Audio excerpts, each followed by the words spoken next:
일단 저는 300km만 걸었고요. 혼자 걸은 게 아니라 가족이랑 같이 걸었습니다. 혹시 저랑 비슷한 분들께서 궁금하신 게 있으면 도움이 됐으면 하고요. 제가 가기 전에 좀 준비했던 거나 그다음에 뭐 궁금했던 거, 실제 가서 확인했던 거 이런 거 위주로 설명을 좀 드리려고 합니다. 먼저 말씀드리고 싶은 건 왜 가느냐?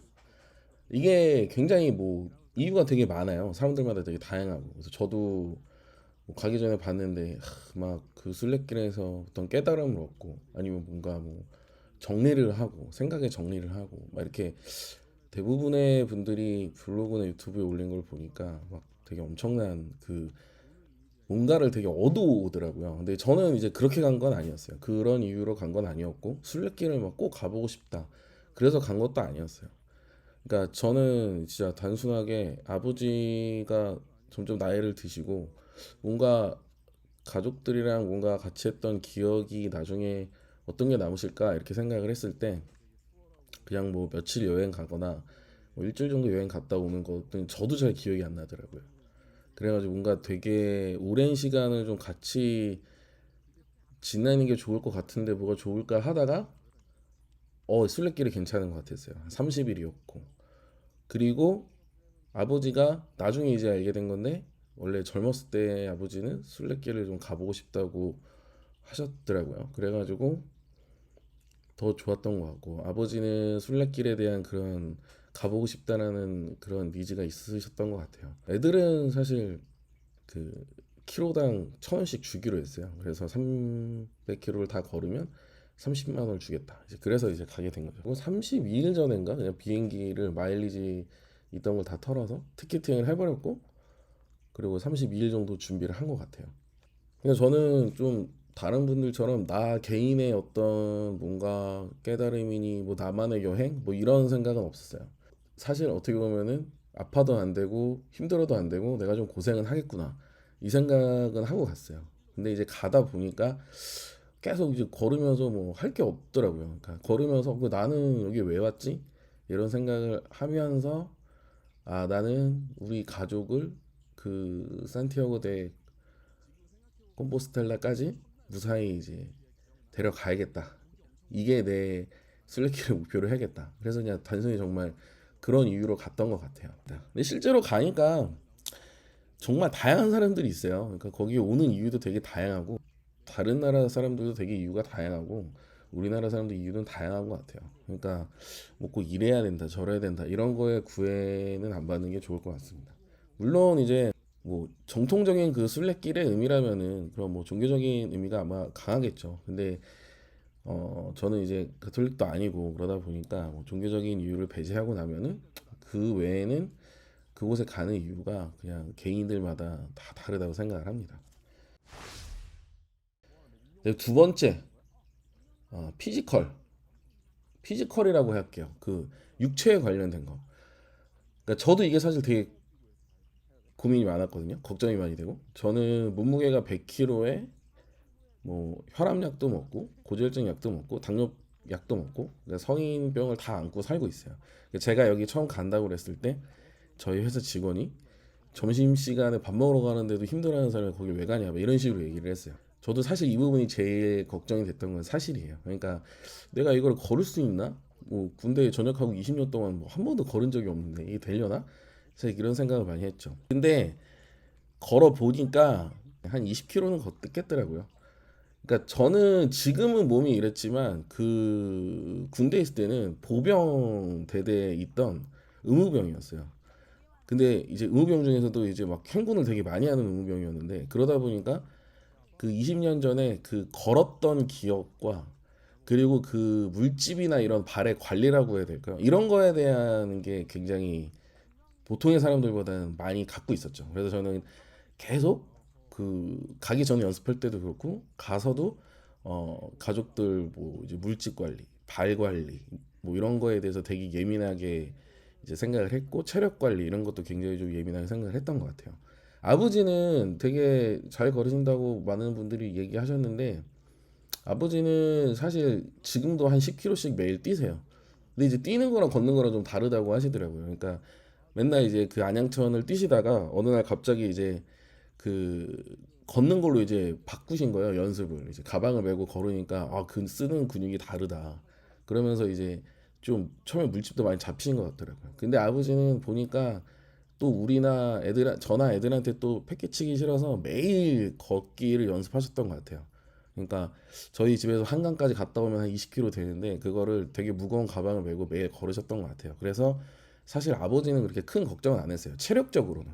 애들은 이제 가기 전에 연습을 해봤는데 연습을 사실 한다고 저는 뭐 연습 몇 번 한다고 이 체력이 늘거나 이럴 거라고 생각은 안 해봤어요.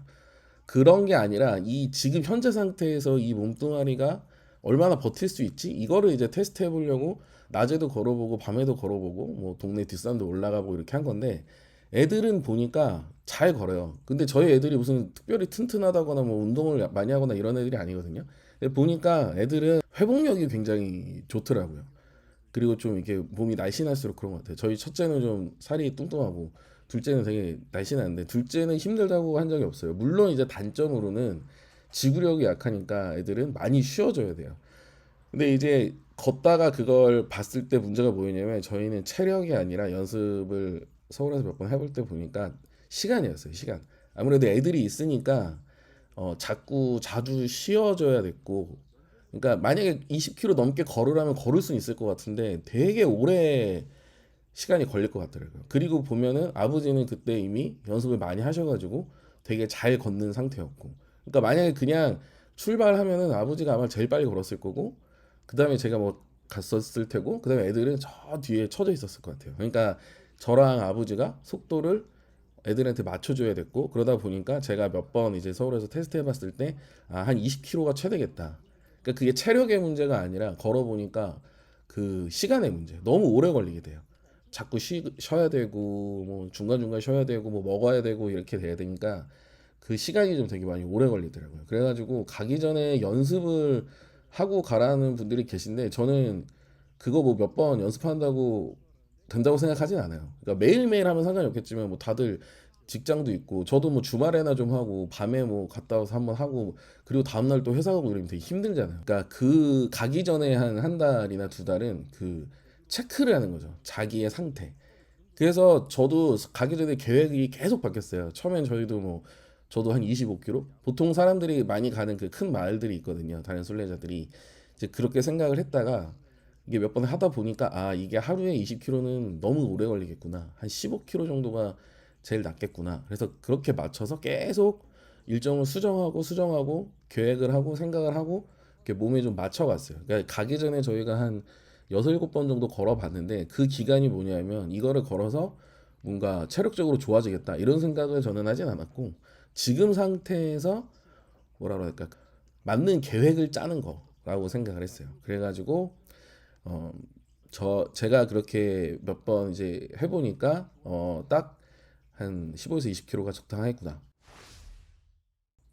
정신적인 거, 멘탈적인 거, 멘탈이라고 표현을 할게요. 멘탈도 되게 중요한 것 같아요. 왜냐하면 저 같은 경우에는 사실 여행을 잘 안 가요. 가도 이제 동남아만 가는 스타일이고 여행 가면 저는 네이버 블로그에서 다 보고 가서 그러니까 쉽게 말씀드리면 현지에서 어떤 그 예외적인 상황이나 어떤 현지인들과 대화를 안 해요. 그냥 딱 그 네이버 블로그에 써 있는 대로 딱 시작부터 끝까지 딱 그렇게 보고 나 이렇게 가야겠다라고 하는 그런 사람이에요. 그래서 되게 좀 쉽게 말해 롯데리아에서 주문하기도 힘들어하는 사람인데, 그러니까 막 리뷰들 보면 막 그런 게 되게 있어요. 무슨 뭐 막 혼자 걷는 게 아니고 막 친구들을 사귀어야 되고 막 이런 얘기를 하는데 저는 절대 그렇게 하는 성격이 아니거든요. 그래서 되게 저는 좀 내성적인 성향이 있고 그다음에 사람들 만나는 거 그렇게 막 좋아하지 않는데 그렇다고 뭐 폐쇄적이진 않지만 이걸 어떻게 순례길을 가야 되지? 막 이런 걱정을 되게 많이 했거든요. 그러니까 이게 아무래도 그렇게 소극적이다 보면은 뭔가 좀 제대로 할 수 있으려나 이런 생각을 굉장히 많이 했는데 다 됩니다. 그러니까 가보니까 저는 처음에 막 부행 가면 무조건 지나가는 사람한테 인사해야 된다고 해서 그거부터 부담이었는데 보니까 10명 중에 한 두세 명은 안 그래요. 다 그냥 나는 남들이랑 말 안 할 거야. 혼자 걸을 거야. 이렇게 보이는 사람도 굉장히 많고 세상에 어디나 똑같지만 이제 그런 스타일의 사람도 많이 있습니다. 그래서 이 자신이 혹시 막 나는 그냥 혼자 먹고 싶은데 이런 생각을 하시는 분들은 괜찮아요. 그런 분들 되게 많이 있어요. 제가 봤을 때 외국인이든 우리나라 사람들은 충분히 많이 있습니다. 그래서 이게 이 피지컬적인 거, 아까 처음에 말씀드렸던 왜 가는지의 그런 이유나 그 피지컬적인 부분이나 이런 멘탈적인 부분이 합쳐져서 뭐 문화적인 측면도 있겠지만 그래서 여러 가지 이 순례자들의 형태가 나뉘는 것 같아요. 그러니까 우리가 뭐 흔히 찾아보면 알 수 있는 그 외국 순례자들이랑 정말 막 친하게 지내서 막 걔네들이랑 같이 가고 밥도 먹고 이런 뭔가 재미를 찾는 분들도 계시고 정말 저는 혼자서 가시는 분들도 많이 봤어요. 완전 이제 극단적으로 혼자 가시는 분들도 계시고 막 가사가 뭐 누구랑 또 얘기하고 이렇게 가는 분도 계시고 나이대에 따라서 또 젊은 사람들이 이제 막 사람들이랑 친해지는 경우도 있지만 또 젊지만 또 혼자 가시는 분들도 계시고 예를 들면 나이가 뭐 좀 있더라도 반대로 뭐 되게 활발하게 다른 분들과 계속 인사하고 같이 이제 가시는 분들도 계시고 그러니까 되게 다양한 것 같아요. 제가 말씀드리고 싶은 건 꼭 다른 사람 그런 말들 되게 많잖아요. 까미노는 뭐 정해진 게 있지 않다라고 하잖아요. 그래서 제가 보기에는 종교적인 이유로 가시는 게 아니라면 그 꼭 지금 어 나와 있는 거 사람들이 뭐 올려져 있는 거 그대로 꼭 안 가셔도 될 것 같아요. 저는 사실 막 내가 가는 마을이 너무 작아서 사람들이 잘 안 들릴 텐데 우리는 왜냐면 보통 성인들이 20km에서 30km 가는데 저희는 15에서 20에 갈 거니까 분명히 중간중간에 이렇게 어긋날 거란 말이죠. 보통 사람들이 많은 가는 마을들 이런 계획을 짤 때 그래서 그런 것들이 있어요. 보통 그 유명한 마을들이라기보다는 그 정석적으로 이제 한 25에서 30km를 매일 걷게 되면 이제 들려야 되는 마을들이 있는데 그 마을들을 안 들리게 되니까 저희는 이제 일정이 좀 다르게 짜니까 이러면 어떡하지? 그리고 우리는 막 애들도 있고 막 남들한테 피해 주는 것도 되게 싫어하니까 막 애들이 막 또 혹시라도 막 피해 주면 어떡하지? 뭐 이런 걱정을 되게 많이 했는데 그냥 그 자기에 맞게 아니면 자기 같이 가는 그룹에 맞게 그냥 계획을 짜시고 그렇게 가시면 돼요. 어차피 길은 거의 뭐 갈림길이 있지만 한 개니까 그거는 이제 크게 상관이 없는 것 같아요. 네 번째로 이제 실제적인 준비. 가기 전에 그럼 어떤 준비를 했냐? 이거를 이제 얘기를 해야 되는데 저는 크게 두 가지라고 봐요. 하나는 이제 지식적인 준비라고 해야 될까요? 지식적인 준비가 있고 두 번째는 이제 장비, 물질적인 준비라고 생각을 할 수 있는데 먼저 이제 지식에 대한 준비를 말씀을 드리면 저는 그 비행기 티켓을 32일 전에 끊었다고 했잖아요. 근데 그 전에는 그렇게 열심히 찾아보진 않았어요. 그냥 제가 만약에 가게 되면 레온에서 출발하는 300km 구간을 가야겠다. 왜냐하면 뭐 제가 800km를 다 걸을 수 있을 거라는 생각은 안 했고 그다음에 시간도 그렇게 되지 않았기 때문에 그냥 300km 정도 나중에 한번 가게 되면 가봐야겠다. 그거 하나 알고 있었어요. 그리고 그 산티아고까지 가는 여러 가지의 그 길이 있고 근데 그 중에 이제 우리나라 사람들이 특히 제일 많이 가는 게 그 프랑스 길이라는 거. 그것만 알고 있었어요. 그래서 만약에 내가 혼자 가면은 나는 포르투갈 길을 한번 가보고 싶은데 이런 생각을 했는데 나중에 이제 실질적으로 딱 티켓팅을 해버리고 났을 때 애들이랑 같이 가게 되는 게 확정이 됐으니까 애들이랑 아버지를 모시고 가면 아무래도 그래도 대중적인 프랑스 길로 가야겠다. 이제 딱 그 정도까지만 알았어요. 그 다음부터 뭘 했느냐? 저는 조금 다른 분들이랑 다를 수 있는데 아무래도 가족을 챙겨야 되는 입장이니까 저는 처음에 막 되게 많이 찾아봤던 게 어떤 위급 상황에서의 그런 처리 방안이라고 그래야 되나? 약간 그런 부분부터 저는 좀 많이 알아봤어요. 그러니까 택시는 어떻게 만약에 예를 들면 가다가 누가 다치거나 힘들어서 못 가겠다거나 뭐 이런 상황에 처했을 때 어떻게 해야 되나? 뭐 택시를 태워야 되나? 아니면은 뭐 버스를 타야 되나? 근데 버스는 당연히 없을 것 같았고 이런 상황이 되면 어떻게 해야 되나? 그다음에 뭐 다쳤을 때 병원이나 약국 이런 거는 뭐 주로 있나? 그다음에 이제 동키 서비스라고 하는 가방 보내는 거. 제가 원래 계획을 짰을 때 언덕 올라가거나 내려가는 날은 무조건 이건 보내야겠다. 이런 생각은 했어요. 왜냐하면 괜히 무리했다가 다치면 안 된다는 게 굉장히 컸기 때문에 그래서 며칠은 어차피 가방을 보내야 되니까 동키 서비스는 어떻게 진행되는지 뭐 약간 그러니까 초반에는 조금 다른 분들이랑 다르게 어떤 그러니까 리스크 있은 위험 상황에 대한 어떤 대비는 어떻게 해야 되나 전화는 뭐 연락은 어떻게 해야 되나 뭐 이런 것들을 처음에는 많이 찾아봤어요. 이제 그러다 보니까 그 네이버 까치년 카페를 알게 됐어요. 그러니까 거기가 거의 지금 산티아고 가는 우리나라 사람들이 제일 많이 있는 커뮤니티로 알고 있는데 거기에 정리되어 있는 게 되게 많아요. FAQ식으로 댓글로도 이렇게 막 댓글 달아주시고 이래가지고 또 거기에서 초반에 좀 질문을 많이 하면서 기본적인 그런 정보들을 많이 얻었어요. 그리고 나서 제가 제일 많이 연구를 했던 게 길이에요. 그러니까 이 까미노 그러니까 순례길이 어떻게 생겼는지에 대해서 진짜 많이 봤어요. 그러니까 유튜브만 봤어요. 그러니까 낮에 업무 시간에 일하고 집에 와서 저녁 먹고 뭐 애들 챙겨 이렇게 자기 전에 저는 새벽까지 계속 유튜브만 봤어요. 그러니까 유튜브를 보면서 제가 막 저는 원래 뭐 유튜버 할 생각은 없었는데 지금도 그렇게 있는 건 아니지만 그 그래도 길을 최대한 제가 많이 이렇게 막 찍어서 다양한 길들을 이렇게 보여드리려고 하는 이유가 저 같은 분들이 꼭 있을 거예요. 가기 전에 그 레온이라는 곳에서 사리아까지의 200km의 길을 거의 머릿속에 다 넣어놨어요. 그러니까 왜냐하면 사리아 이후부터 길은 좀 평탄하다는 거는 많이 들어서 알았고 그 다음에 그 와중에 어떤 준비를 해야 되는지가 제일 중요했어요. 그러니까 이것도 어떻게 보면은 가족이 있기 때문에 그랬던 것 같아요. 그러니까 아버지가 체력은 되는데 오르막 내리막길을 안정적으로 가실 수 있을까? 애들이 오르막 내리막길을 갈 수 있을까? 그러면 이 오르막 내리막은 어느 정도의 높이와 어느 정도의 길바닥이 좋지 않을까? 이런 게 너무 궁금했기 때문에 거의 정말 한 달 정도 그냥 가기 전까지도 유튜브에 올라온 순례자 영상을 다 본 것 같아요. 그래서 진짜 길을 정말 많이 봤어요.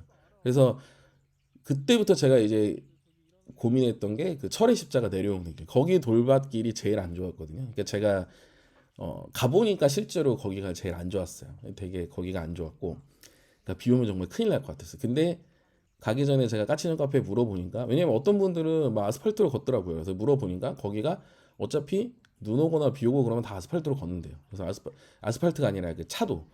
그래서 그러면은 차도로 정말 힘들면 차도로 걷는 것도 한번 생각을 해봐야겠다. 그냥 이렇게 생각을 하고 있었고 거기 갔을 때 되게 뭔가 반가운 느낌? 왜냐면 진짜 유튜브를 정말 많이 보고 갔거든요. 그래서 길을 많이 봤고 그 다음에 이제 알게 된 게 무슨 뭐 뭘 먹는지 이게 제일 궁금했어요. 세 번째로는 음식에 대한 연구를 되게 많이 했는데 왜냐하면 이것도 그러니까 어떻게 보면 가족이랑 가서 그런 것 같아요. 그냥 제가 혼자 가면 뭐 아무거나 먹어도 되는데 이제 고령의 아버지가 있고 또 애들이 있으니까 이 먹는 거를 또 어떻게 맞춰야 되나 이제 제일 이게 연구를 많이 하게 된 거예요. 그래서 보니까 보통 아침에는 그냥 또르띠아 먹는구나.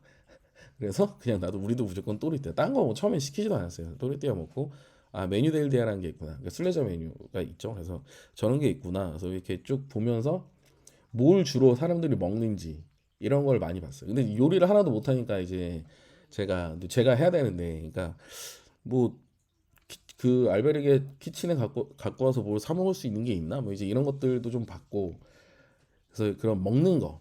그 다음에 나머지는 이제 되게 디테일한 것들이죠. 뭐 알베르게를 뭐 어떻게 골라야 되는지, 어디 알베르가 좋은지. 알베르게 정보도 사실 처음에는 진짜 많이 봤어요. 진짜 많이 봤는데 제가 아까 말씀드렸지만 저는 네이버 블로그에 있는 그대로만 원래 가던 사람이라서 진짜 이거를 너무너무 많이 시험 공부하듯이 봤는데 보다 보니까 이게 너무 낭비일 것 같은 거예요. 왜냐하면 숙소가 뭐 한두 개 그냥 묵는 것도 아니고 매일매일 다른 숙소를 묵어야 되는데 이거를 아무리 이걸 내가 다 정리를 한다고 해도 안 될 것 같고 그래서 처음에 그 또 현실적으로 또 대안이 있어야 되잖아요. 첫날에 20km를 계획을 했는데 뭐 힘들다고 애들이 해서 뭐 못 갈 수도 있는 거고 두 번째 날도 마찬가지고 그래서 첫날에 그 레온에서 아스토르가까지 가는 그 근처에 있는 마을 주요 마을들이랑 알베르게는 진짜 많이 봤던 것 같아요. 그래서 거기는 좀 정리를 해놨던 것 같아요. 그래서 어딜 가야겠다, 어딜 가야겠다. 그래서 그런 식으로 이제 되게 디테일하게 이제 많이 넘어갔고 그런 지식적인 정보는 그래서 찾다 보니까 까치년 카페 거기서 이제 기본적인 정보를 처음에는 많이 얻었고 그러다가 그 다음 단계로는 제가 유튜브를 많이 봤고 그 다음에 조금 더 디테일한 거 검색을 하기 위해서 좀 네이버 블로그를 많이 봤어요. 그래서 이렇게 세 개가 계속 돌아가면서 봤고 그 다음에 이제 그 까치년 카페 오픈 톡방 그 공지가 항상 생겨요. 그래서 거기에서 뭐 그 비슷한 시기에 순례길에 가는 사람들의 톡방이 있거든요. 그래서 거기에 가면은 또 방장님들이 거기 뭐 한 몇 번씩 왔다 갔다 하신 분이에요. 순례길을 몇 번씩 갔던 분들이 거기서 이제 되게 다양한 정보들을 줘요. 근데 그 정보들이 다 맞는 건 아니에요. 그러니까 틀리다는 게 아니라 다르다는 거죠. 그러니까 뭐 어디 음식점이 맛있다. 이제 그런 건 정말 너무 호불호가 갈리는 문제인 것 같고 실제적으로 뭐 가보니까 맛있는 데도 있고 맛이 없는 데도 있고, 그러니까 그런 거는 정보로서 획득을 하시고 또 나중에 뭐 크로스 체크를 많이 하셔가지고 확인을 하시면 될 것 같아요. 그다음에 이제 장비에 대해서도 되게 얘기가 많아요. 그 너무 그 술래길 관련돼서 장비 가지고 이거 사야 된다 저거 사야 된다 이런 게 너무 많아가지고 사실 저도 그때 너무 힘들었는데, 특히 신발에 대해서 막 발목 있어야 된다 없어야 된다 뭐 이렇게 뭐 이런 거 사야 된다 고텍스 사야 된다 안 사야 된다 이런 게 되게 많은데, 그다음 신발에 맞게 뭐 연습을 해야 한다 그러는데, 저는 일단 음 처음에 30일 전인가 31일 전에 갔어요. 그냥 그 에이스 아웃도어인가? 그 원래는 그 호카 매장에 신발만 사러 가려고 생각했는데, 그렇게 하면 신발 사고 뭐 가방 사고 뭐 살 게 너무 많아지잖아요. 그래서 일단 첫날에 가방이랑 신발을 먼저 사자. 나머지는 어떻게 보면 가방 안에 다 들어가는 거나 아니면은 뭐 필요한 게 아니잖아요. 그래서 제가 신발이랑 이제 배낭만 말씀드리면, 저는 가기 전부터 발목 있는 걸 안 사려고 했어요. 그러니까 제가 좀 젊었을 때는 농구를 많이 했는데, 그때도 저는 발목 있는 농구화를 너무 싫어했고, 그리고 제가 200kg를 머릿속에다 다 넣었다고 그랬잖아요. 그 철의 십자가 내려가는 길만 아니면 충분히 그 발목 없는 것도 괜찮을 것 같았어요. 실제로 가보니까 발목 없는 거 하기를 잘했었고, 저희 가족 아무도 발목 있는 신발을 사진 않았어요. 그리고 그 다음에 이제 두 번째로 이제 고민해야 되는 게 밑바닥의 그 재질이 뭐 어떤 거냐 되게 다르더라고요. 그래서 저는 처음에 호카를 사러 갔는데, 이게 그 처음에 딱 들었는데 정말 나이키랑 되게 비슷하더라고요. 그래서 이상하다. 그래서 저는 발목이 조금 딱딱한 걸 샀어요. 그러니까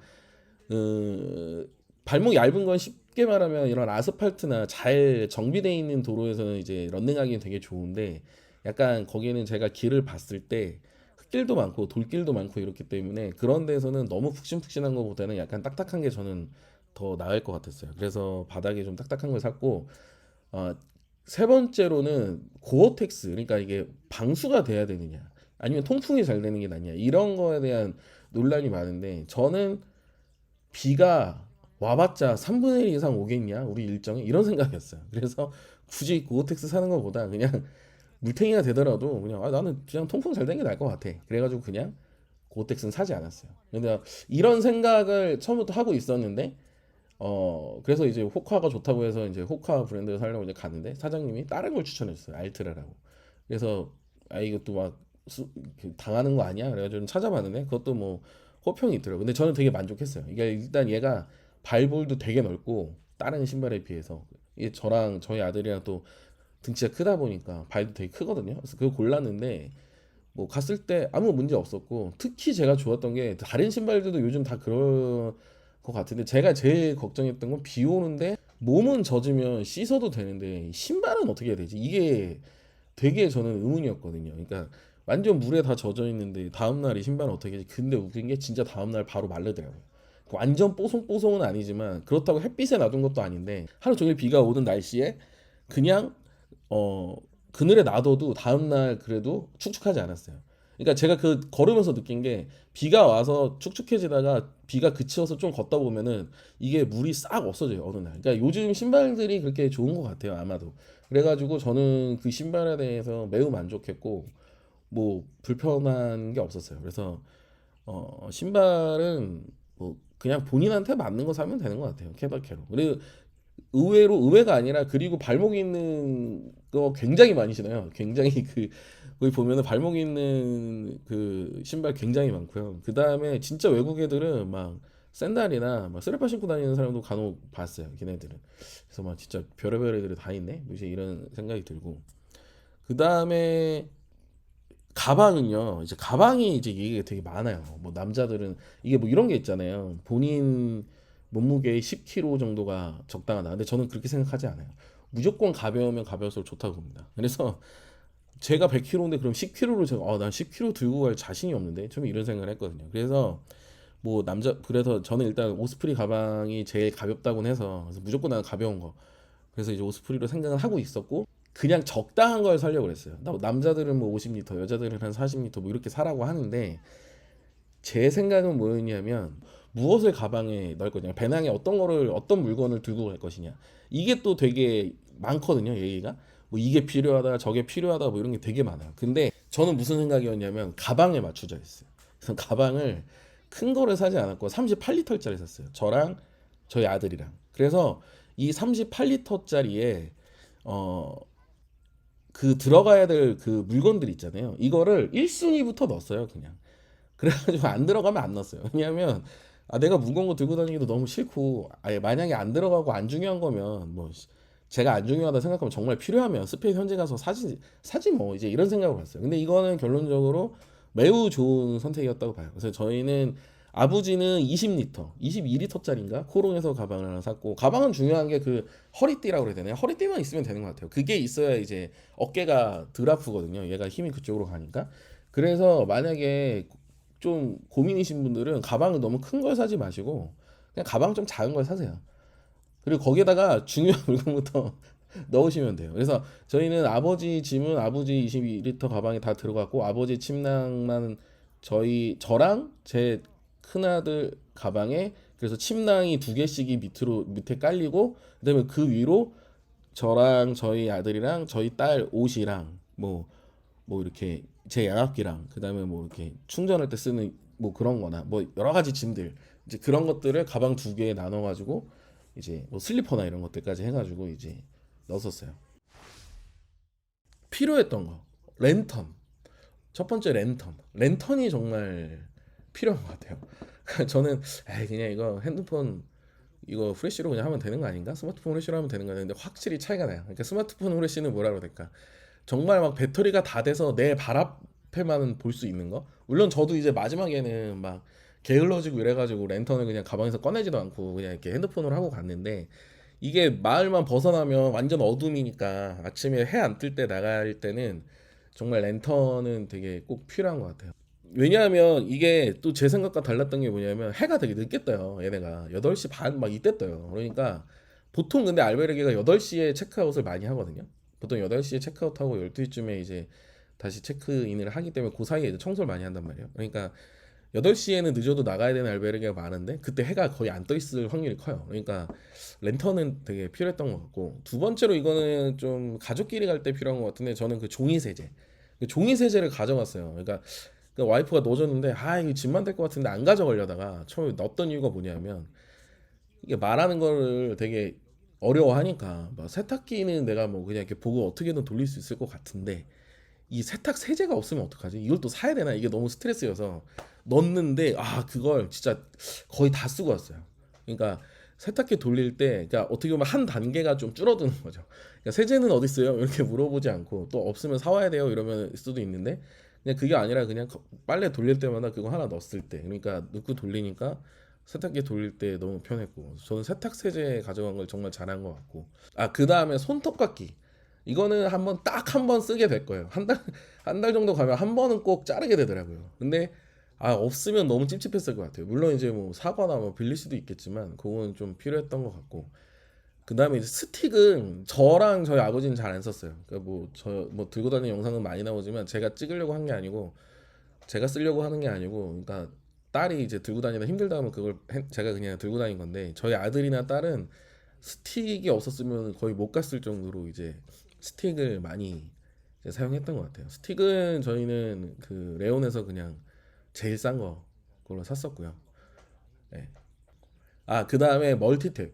이거는 이제 가족일 경우에 아니면 여럿이서 갔을 경우에. 그러니까 멀티탭이 있으니까 좋은 것 같아요. 그러니까 그 꼽을 그 콘센트가 없지는 않아요. 뭐 그런 뭐 어디에 뭐 몇 개 한 개 있다 뭐 이런 알베르게도 있다 이제 이런 얘기를 들어가지고 저도 고민을 했는데 그렇지는 않더라고요. 근데 이제 우리는 뭐 충전할 게 많으니까 그럴 경우에는 이제 멀티탭이 좀 필요한 것 같아요. 그리고 실제로 정말 꼭 필요했던 거. 정말 꼭 필요했던 건 뭐냐면, 일단 첫 번째가 구글 맵. 구글 맵을 어떻게 주로 썼냐면, 음식점 갈 때 동네 이게 구글 맵 피면 자기 현재 위치로 쭉 나오잖아요. 그래서 이제 보통 한 4점 한 3점 이상 되는데 주로 이제 그 마을에서 그런 데 찾아갔고, 그다음에 거기 리뷰를 보면 한국인들 리뷰가 관련성 높은 리뷰가 먼저 나오잖아요. 한국인들 리뷰가 있어요. 그래서 그거 보고 많이 갔고, 그다음에 알베르게 찾아갈 때나 알베르게 찾아갈 때도 그 마을에 거의 다 왔을 때, 그러니까 저는 어떻게 갔냐면 가기 전에 출발을 할 때 그 구글 맵으로 그 제가 예약하거나 제가 가야 될 다음 마을에 알베르게를 찍고 갔어요. 근데 찍고 이제 경로 탐색을 하진 않고 찍고 이제 거리만 보고 갔어요. 아, 이 정도 거리가 걸리는구나. 그러다 가다가 중간 위치에서 구글 맵은 어떻게 썼냐, 이제 얼마나 거리가 남았는지 볼 때 써요. 그러니까 물론 구글 맵이 가르쳐주는 길이랑 순례길이랑 조금 다른 경우들이 있는데 그래도 대충 거리를 알 수 있으니까 구글 맵으로 계속 목적지를 찍어가면서 얼마 남았구나 얼마 남았구나 이걸 봤어요. 그 다음에 마을에 들어갔을 때는 당연히 그 알베르게를 정확하게 찍고 갔기 때문에 길을 잘못 들 염려가 거의 없었죠. 그 구글 번역기, 그러니까 처음에는 뭐 파파고랑 이런 거 같이 썼는데 나중에는 구글 번역기만 썼어요. 그러니까 그 이유는 뭐냐면 구글 렌즈가 있기 때문이죠. 그래서 구글 렌즈로는 음식점에서 처음에 정말 많이 도움을 받았고, 저희가 4명이다 보니까 음식점을 갔을 때 메뉴판을 보고 구글 렌즈로 돌려서 굉장히 좀 빠른 시간 안에 그 스페인 그 음식점의 메뉴를 많이 파악을 하게 됐어요. 아무래도 많이 시킬 수가 있다 보니까. 근데 구글 렌즈가 뭐 그때도 썼고 마트에 가서도 쓰고, 그래서 구글 렌즈가 정말 없으면 정말 큰일 날 정도로 장 볼 때, 마트 가서 장 볼 때도 많은 도움이 됐고, 그다음에 번역기는 주로 알베르게 예약할 때랑 동키 보낼 때 거기에 필요한 그 번역 언어들, 그러니까 스페인어로 번역되는 그 언어들을 많이 썼습니다. 그래서 그걸 가지고 어디다가 쓰냐? 왓츠앱.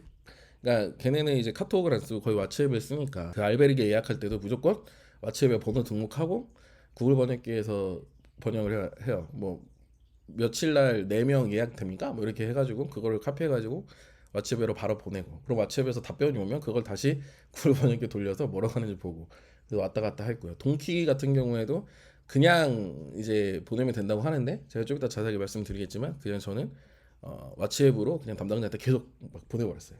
그래서 그것도 많이 썼죠. 그래서 필수로 써야 되는 게 아마도 구글 맵, 그 다음에 구글 번역기, 구글 렌즈가 포함된, 그 다음에 왓츠앱, 이렇게 세 개가 굉장히 많이 쓰이는 거고, 그 다음에 이제 까미노 관련된 그 어플리케이션들이 있어요. 그러니까 제가 봤을 때는 그 UI적으로 제일 사용자 직관적인 거는 까미노 닌자 앱이었던 것 같아요. 그러니까 까미노 닌자 앱으로 내가 지금 까미노 길을 걷고 있는지 확인을 하고 그 마을의 알베르게 정보를 보고 알베르게 정보를 구글 평점을 보든가 뭐 검색을 해가지고 확인해 보고 이런 식으로 했는데, 문제가 그 까미노 닌자 앱 개발자가 돌아가셨다고 그러더라고요. 그래가지고 지금 다운로드가 안 된다고 하는데, 그게 좀 아쉬워요. 그게 정말 최고의 앱이었거든요. 그 데이터 그것도 없이 그냥 그 지도가 다 되는 걸로 알고 있었고 되게 좋았는데, 이제 저는 그거랑 구글 맵만 보고 길은 계속 찾아갔었는데 이제 까미노 닌자 앱을 썼었고, 그 다음에 썼던 게 그 부행 까미노 앱이라는 게 있어요. 근데 그거는 많이 쓰진 않았고 그 일정 이렇게 커스터마이징 할 수 있는 기능이 있는데 이제 그거 할 때 좀 썼고, 근데 그거는 이제 제가 그냥 메모 앱에다가 따로 이렇게 정리를 하긴 했고요. 그 다음에 그게 고도가 나와요. 그러니까 지금 올라가는 데가 뭐 오늘 올라갈 때가 어느 정도 오르막이지, 이제 이런 거 보려고 이제 주로 썼었던 것 같아요. 그리고 부킹닷컴. 네, 그 알베르기들은 거의 부킹닷컴으로 예약을 하려면 하더라고요. 그래가지고 저희는 또 이제 파리랑 바르셀로나도 갔다 왔기 때문에 이제 부킹닷컴으로 숙소는 거의 예약을 했고, 그 다음에 트립닷컴으로는 파리에서 마드리드까지 가는 그 이베리아 항공 비행기 예약할 때 썼고, 산티아고에서 바르셀로나라고 하는 vueling 항공 예약할 때도 그 앱으로 썼어요. 그래서 보통 그렇게 어플리케이션을 썼던 것 같아요. 그 다음에 제가 가기 전에 가장 궁금했던 게 사실 두 가지가 있었어요.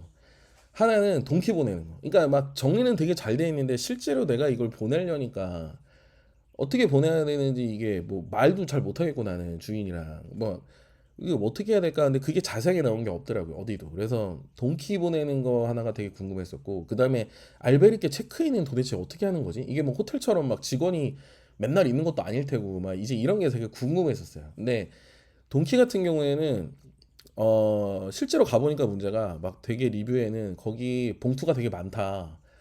그러니까 얘네가 뭐냐면 동키가 뭐냐면 짐을 이쪽 마을에서 내 짐을 다음 마을까지 보내주는 거예요. 그러면은 어 그 업체들이 근데 한 군데가 아니에요. 되게 많이 있어요. 그러니까 그럼 걔네들이 자기네들만의 그 서비스 봉투가 있어요. 그 봉투에 돈을 뭐 5유로나 이렇게 넣어놓고 이게 주소를 써놓고 그 알베르게 그 배낭 놔두는 곳에 놔두면 그거를 이제 아침에 걔네들이 와가지고 우리가 이제 떠난 다음에 그걸 수거해서 자동차로 다음 마을까지 이제 보내주는 서비스예요. 근데 우리는 많이 쓰지는 않았는데 그래도 꼭 보내야 될 날이 있었거든요. 언덕 올라가는 날이나 내려가는 날. 뭐 저는 그 이틀밖에 안 썼는데 애들이나 아버지는 그래도 위험할 수 있으니까 내려가는 날까지 같이 막 이렇게 좀 썼단 말이에요. 그러니까 이제 무조건 보내는 날이 있을 건데 이걸 어떻게 해야 될까 해서 갔는데 실제로 리뷰랑 좀 달랐던 게 뭐냐면 그 첫 번째로는 봉투가 다 있지 않아요. 그러니까 알베르게마다 알베르게라는 게 굉장히 이제 다양하거든요, 종류가. 그러다 보니까 알베르게마다 그 봉투가 달라요. 그러니까 있는 게 달라요. 어디는 이 A라는 업체, B 업체, C 업체가 다 있고 어디는 A 업체, B 업체만 있고 어디는 보이지도 않아요.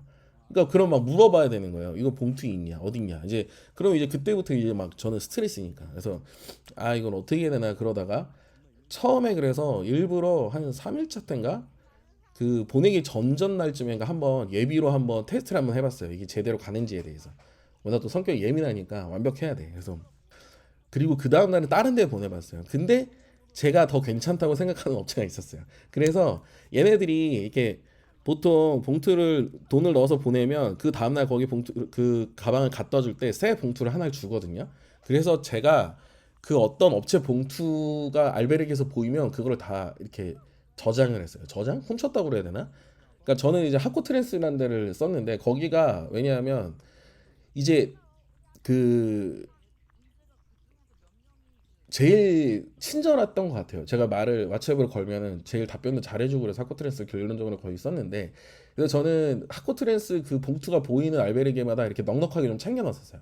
근데 제 가방에는 항상 4개, 5개 정도가 있었어요. 왜냐하면 이제 제가 막상 무슨 상황이 왔어. 뭐 갑자기 뭐 지금 너무 다리가 다쳤거나 너무 컨디션이 안 좋아. 그래서 갑자기 막 다음날 그 동키를 보내야 돼. 근데 그 막 봉투가 없어. 그리고 막 주인한테 물어봤는데도 없어. 그러면 안 되잖아요. 그러니까 그 봉투를 좀 저는 넉넉히 챙겨놨어요. 그러니까 그게 좋아요, 여러분들도.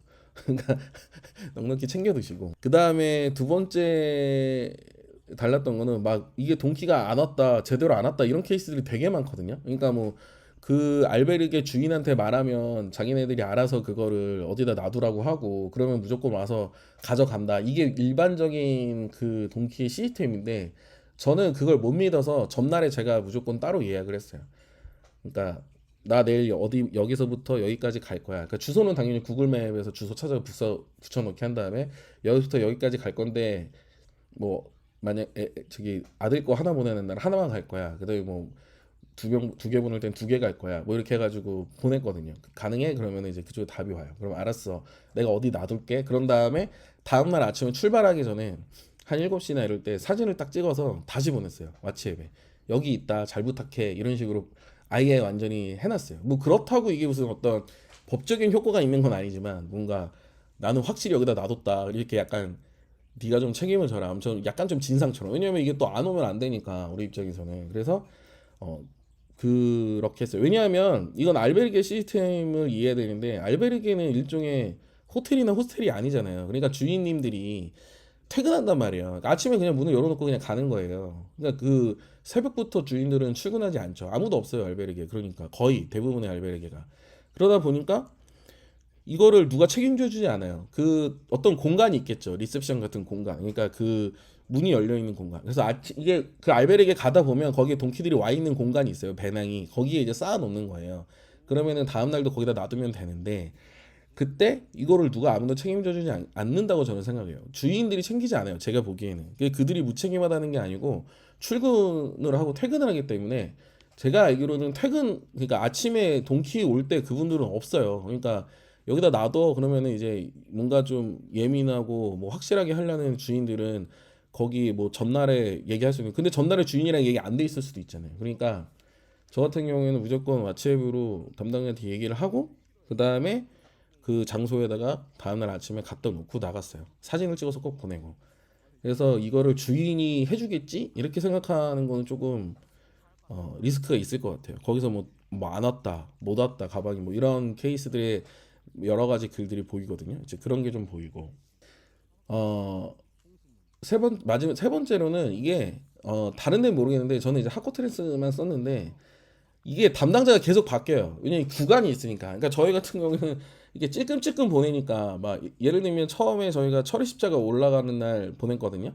그리고는 며칠 안 보냈어요. 그 다음에 오세부리오 갈 때인가? 그 전에 한번 또 보내는데 그 전 담당자한테 얘기하니까 자기는 거기 담당이 아니래요. 그래서 다른 담당자가 있어요. 왜냐면 이게 전부 코스를 한 명이 갈 수 없으니까 다 하코트네스 같은 경우에는 담당자들이 다 다르더라고요. 그래서 다른 그 파트너들이 있어요. 그래서 어쨌든 그 전 사람들한테 물어보면 걔가 답을 알려줘요. 그러니까 그래서 저는 네 명인가랑 얘기했어요. 하코트레스 담당자들이 구획이 이렇게 나눠져 있더라고요. 그래가지고 한 번씩밖에 안 보냈는데, 그러니까 한 네 번 보내는 것 같아요. 네다섯 번. 그러니까 딱 네 명 정도로 얘기를 했었고, 그 제가 조금 일찍 도착한 날이 있어요. 뭐 이렇게 8km 걸은 날, 뭐 이런 날 유심히 봤거든요. 근데 얘네가 가방을 막 처리하지 않나. 근데 되게 조심조심 갖다 놓더라고요. 대부분. 딱 보면 보여요. 아, 저거 동키차구나.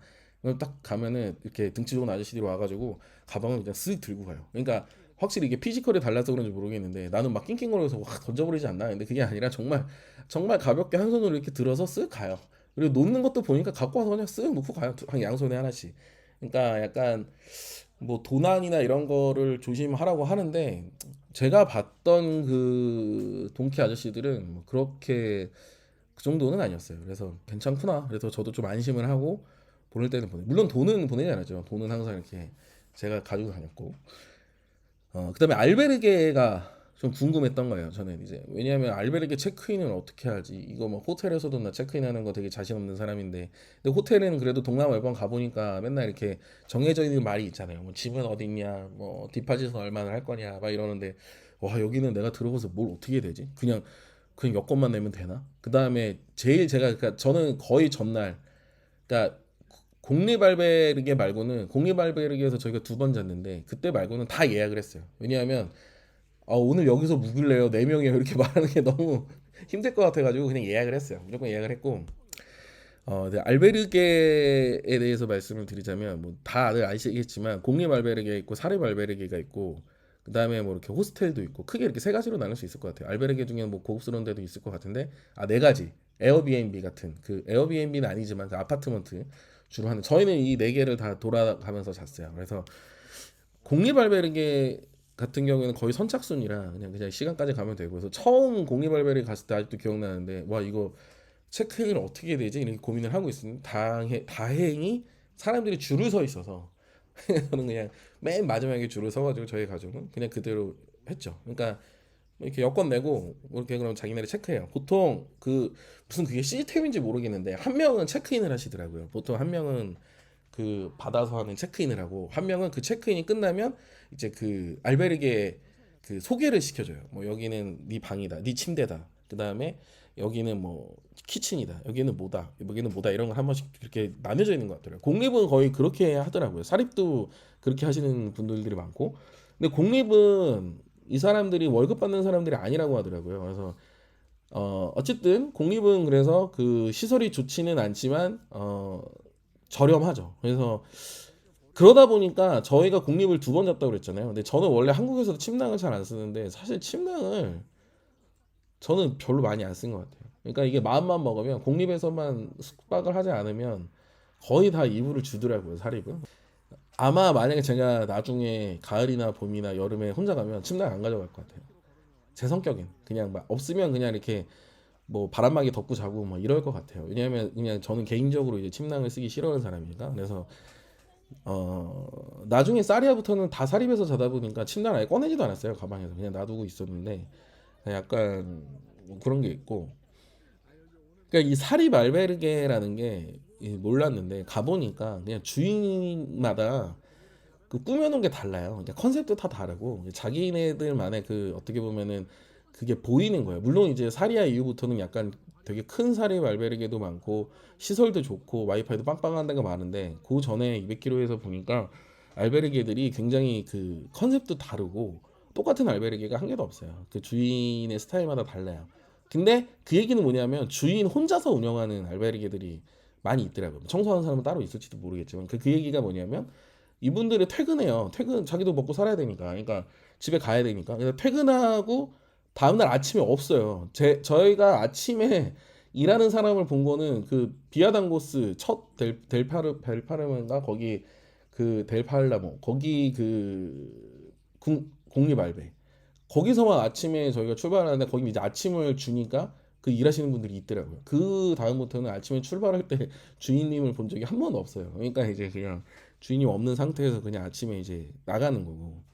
그래서 알베르게는 그런 식으로 되더라고요. 그 다음에 알베르게 같은 경우에 주인이 없을 경우가 있어요. 거기에. 그러니까 잠깐 자리 비었다거나 저도 이제 갔는데 한번 없는 경우가 있어가지고 뭐 왓츠앱으로 이제 왓츠앱이 짱이죠. 왜냐면 번역기 돌려서 얘기하면 되니까 보내봤죠. 그러니까 아 자기 지금 밥 먹고 있는데 조금만 기다려 달라고. 그럼 거기 앉아서 기다리고 있으면 와요. 근데 조금 늦으니까 그냥 너 몇 호실이니까 거기 들어가 있어라 이렇게 얘기하더라고요. 그래가지고 뭐 그런 경우들도 있고 전화는 한 번 와봤어요. 근데 그분도 영어를 못하고 저도 스페인어를 못해가지고 그냥 끊고 제가 막 바로 간 적이 있죠. 근데 이제 호스텔이었는데 그래서 호스텔에서 그런 게 있어요. 그 다음에 어 처음에는 제가 엄청나게 검색을 해봤어요. 알베르게를 4인실이 있는 데로. 그러니까 공식적으로 4인실이 얼마야 이렇게 판매하는 데 좀 비싸요. 근데 그게 아니라 그냥 도미토리인데 4인실이 있는 데를 좀 일찍 가면은 우리가 배정받을 수 있으니까. 그래가지고 처음에는 그렇게 엄청 봤어요. 그 다음에 이제 시설. 왜냐면 아버지도 있고 애들도 있으니까 시설이 좀 후지면 안 되겠다. 그래서 약간 그나마 거기서 괜찮은 걸 봤어요. 근데 이제 처음에 공립 두 개를 다 한 3, 4일차에 하긴 했는데 근데 몇 번 그렇게 자다 보니까 이제 어떤 리뷰를 보게 되냐면 주인이 친절하다 이런 데만 가게 돼요. 물론 불친절하지 않아요. 실제로 가보면 그냥 개인주의인 거죠. 유럽은 개인주의고 주인은 그냥 체크인 해주고 설명만 해주면 되니까 뭐 저도 체크인 할 때만 주인 보고 얼굴도 못 본 경우도 되게 많고 그러는데 그 되게 친절하다고 하는 사람들은 뭐라도 그래도 좀 내가 어떤 상황에 처했을 때 조금 더 뭔가 더 요청하기도 쉽지 않을까 그래서 그런 데를 주로 찾아갔어요. 여러분 그런 사람들이 훨씬 정말 그 보면은 그 왜 한국인들이 자꾸 친절하다고 하는지가 보여요. 막 진짜 막 제 짐도 막 들어주고 그 먹는 거는 어 처음에 제가 갔을 때 첫날부터 멘탈이 나갔던 게 두 가지가 있었는데 짐 정리랑 먹는 거였어요. 그러니까 아침은 제가 많은 리뷰를 보고 무조건 가서 또르띠아랑 그냥 콜라 하나 먹으면 되겠다. 그냥 이 생각을 하고 있었는데 점심이나 저녁은 막 골라야 되잖아요. 이게 너무 스트레스인 거야. 특히 이제 만약에 제가 혼자 갔었으면 안 먹을 수도 있는데 가족끼리 가니까 다 챙겨줘야 되잖아요. 근데 처음에 그 일요일 날이었어요. 저희가 첫 걸은 날이. 근데 거기 일요일 날이다 보니까 되게 그 마을에 원래도 작은 마을이었는데 되게 많이 문을 닫고 해서 딱 음식점 하나였는데 거기서 메뉴될 때 네 개를 시켰는데 너무 많이 나온 거야. 거기서 이제 충격을 먹은 거지. 그래서 완전 쫄아가지고 저녁을 먹으러 다시 거기 가게 되면 못 가겠는 거야. 그래가지고 처음에 며칠은 막 하루에 두 끼밖에 안 먹어요. 근데 그 중에 한 끼는 그냥 또르띠아고 왜냐면 제가 막 저녁 먹으러 가는 게 너무 스트레스라 어떤 날은 아침 점심만 먹고 어떤 날은 그 다음 날 아 맞다 그 세 번째 날은 또 점심 먹으러 갔는데 아 지금 안 한다 그래가지고 뭐 그 시에스타에 걸렸는지 그래가지고 점심은 거르고 그냥 저녁만 먹으러 간 적도 있고 그러니까 그거 두 개가 되게 힘들었어요. 근데 빨리 이제 적응이 됐죠. 아까 말씀드렸던 구글 렌즈와 저희는 좀 네 명이다 보니까 하나하나 막 시키다 보니까 이제 빠른 시간 안에 대충 메뉴가 이런 거구나 얘는 이런 거 파는구나 이제 이런 거를 많이 이제 알게 돼가지고 나중에는 이제 금방 적응이 되긴 했지만 먹는 거 되게 그래서 아마 제가 생각을 해봤는데 혼자 갔었으면은 그렇게 안 했을 것 같아요. 그러니까 제가 리뷰를 막 봤을 때 왜 이렇게 다 다르지? 되게 막 힘들게 사는 사람도 있더라고요. 술래길 가서 먹는 거에 있어서 그러니까 뭐 아침에 막 그냥 바게트에 빵 먹고 막 이런 사람들이 있더라고요. 그래서 왜 돈을 아끼려고 그러나? 근데 생각해 보니까 제가 혼자 가면 저도 그랬을 것 같아요. 그러니까 저희가 가족이 갔으니까 막 꼭 들어가서 또르띠아 아침에 먹고 음료 먹고 점심 먹고 저녁 먹고 이렇게 했지.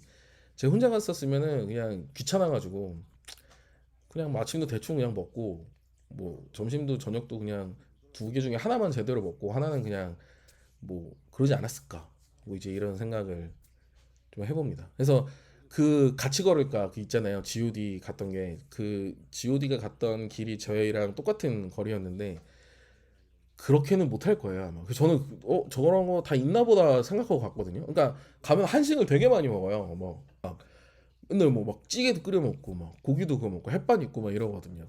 근데 햇반이 없어요. 한국 햇반이 없고 스페인 햇반이 있는데 그거는 이제 완전 막 쌀이 날아가고 그래가지고 그러니까 그 같이 걸을까는 길만 보시고 그리고 거기 보면 가방도 되게 가벼운 거 매잖아요. 다 보내고 그러니까 거기는 이제 연예인들이니까 이제 제작진들이 따라가니까 이제 그렇게 했던 것 같고 그 저는 사실 그거에 좀 놀랐어요. 그러니까 너무 쉽게 막 찌개도 끓여 먹고 뭐 막 햇반도 있고 이러길래 그냥 다 있나 보구나 마트에 다 있나 보구나 근데 한 개도 없어요. 그러니까 한국 밥이 엄청 그리워져요. 그 찰진 밥 자체가 되게 그리워요. 그래서 그런 게 좀 필요하고 저희 처음에 무조건 사 먹다가 나중에는 돈이 너무 많이 되니까 안 되겠다 그래가지고 막 토마토 파스타를 해 먹었어요. 사람들이 왜 토마토 파스타를 해 먹는지 몰랐는데 정말 너무 쉽더라고. 나 거기서 처음 해봤는데 그냥 그 면 사다가 면 하나 다 끓이면 저희 4명 먹거든요. 거기에 그냥 토마토 그거만 섞어가지고 그냥 먹으면 땡이더라고요. 그 5유로도 안 돼. 이거 두 개. 그러니까 아니 이게 말이 되나? 5유로에 4명이 저녁을 배불리 먹는 그거밖에 없어. 물론 한 4번인가 5번 먹으니까 애들이 질려가지고 이제 못 먹겠다고 했는데 좀 그런 것들. 그리고 꼭 가져갔었으면 하는 게 라면 스프였어요. 아 라면 스프, 어차피 라면도 없는데 사서 뭐해? 막 이런 생각으로 안 가져갔거든요. 아 근데 그게 아니더라고. 그 스페인에서 파는 그 우리나라 라면이 아니라 다른 나라 라면들이 있잖아요. 그러니까 면은 있는데 스프만 참 이게 우리나라 스프였으면 얼마나 좋을까 이런 생각이 드는 케이스들이 너무 많았어. 그래서 라면 스프를 가져갔었으면 진짜 좋았겠다. 이제 이런 생각들 하나 했었고 그 다음에 그 라면이 달라요. 그러니까 저희가 파리에서 한식당에서 아니 파리 그 한인마트에서 샀던 라면은 우리나라 라면이랑 거의 비슷한 맛이었는데 스페인 산티아고에서 산 라면은 우리나라 맛이랑 너무 달라요. 수출용 스프가 다른 뭐 다른 쪽에서 이렇게 들어오는지 모르겠는데 약간 되게 맵다고 그래야 되나? 그러니까 우리나라 라면 맛이 아니더라고. 그래서 진짜 우리나라 라면이 좀 막 그리운 약간 그런 게 있더라고요. 그래서 제가 산 데만 그럴 수도 있지만 마지막으로 비용.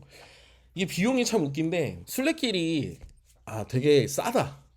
그래서 저도 갔어요. 사실은. 근데 싸는 게 막 줄줄줄줄 나가. 그러니까 싼데요. 그러니까 숙소가 싼 거예요. 제가 보기에는.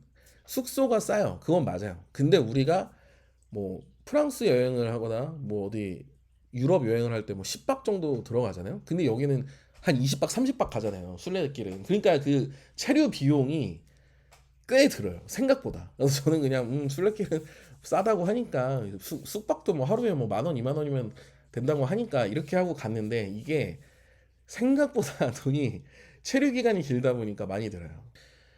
처음에는 저희가 돈을 막 썼어요. 막 쓴 게 아니라 그냥 뭐 모르니까 뭐 그리고 감기도 걸려가지고 처음에는 이제 그 아직도 좀 그런 게 있어요. 코로나 때문에 이제 뭐 동양인들이 막 저희가 이제 마트 같은 데 들어가면 동네에 막 시골이에요. 시골인데 마트 들어가면은 슈퍼에 들어가면 친절하긴 한데 막 마스크를 괜히 끼고 약간 그런 게 있어요. 그러다가 이제 막 기침이라도 한번 하면 다 쳐다봐. 그래가지고 처음에 이제 감기 걸리고 막 기침 많이 할 때는 좀 비싼 숙소를 좀 하려고 했죠. 근데 그때 돈 쓰고 그때는 이제 개념이 없어가지고 이렇게 가다가 보니까 아침에 이제 한 20유로 써요.